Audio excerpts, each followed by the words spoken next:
So Los Angeles, I am not the first dude to come to this town with big ideas and say, I'm gonna drop everything, I'm gonna, leave home to join the circus, basically.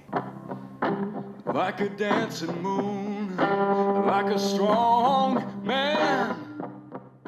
It's a competitive town that's known all over the world. But I listened to this interview, and there was something about it. There was nothing special that the guy said, but there was something in it that gave me a jolt like I had never felt before.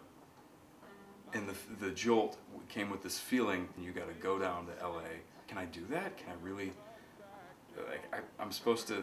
I'm moving on up in the corporate world, and I was like, all right, this is scary as hell. And I just packed up my stuff and I drove down. Once I got down here, I was like, this is it.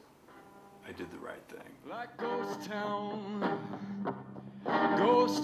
legends. Come on with your long shadow. There are songs we both know. I lived in my car for most of a year.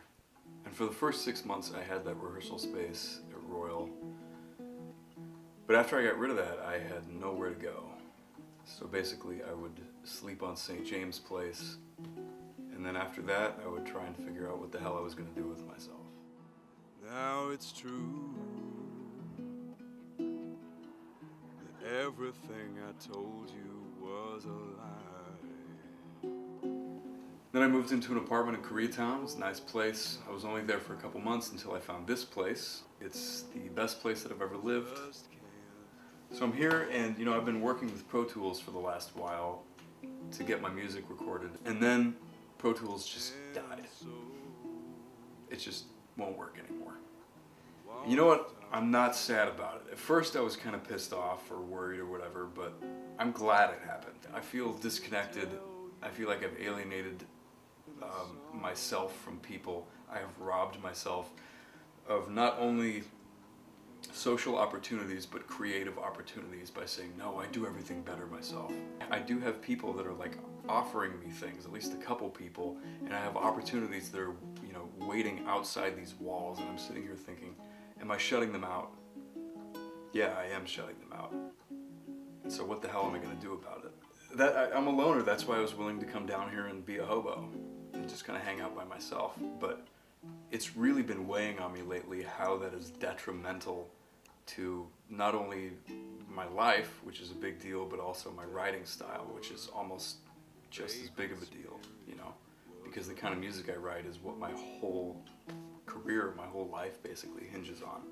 And so now it's time to reverse that damage and make up for the 1.5 years that I spent pretty much alone and actually have something to show for my time here for once.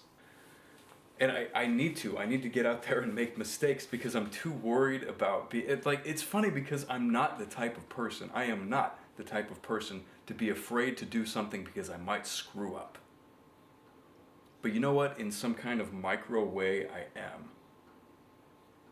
Because people talk about how they admire my bravery for quitting my job and coming down here all by myself with no concrete plans, just a dream and a little bit of money that I made and a fucking car. They say, oh, that's so cool, I don't know if I could do that. And yet, it's that's a big move, and yet I'm sitting in within 4 walls doing nothing and connecting with nobody. Playing live is a very good thing because not just the act of playing live, but the lead up to it, the training for the marathon, so to speak, forces me to get in shape, musically, you could say. I'm not going to be even remotely satisfied until I'm making a comfortable living from my songs and performing them. And even then, once I get to that point, I get some tracks that sound good, I play some good shows, make some friends, book some more shows, get on a record label. Am I really going to be satisfied when that happens? No, I don't think so. I think I'm going to have to keep going. Thank you. God, that was fucking long. That was longer than I expected it to be. That was beautiful. Thank you.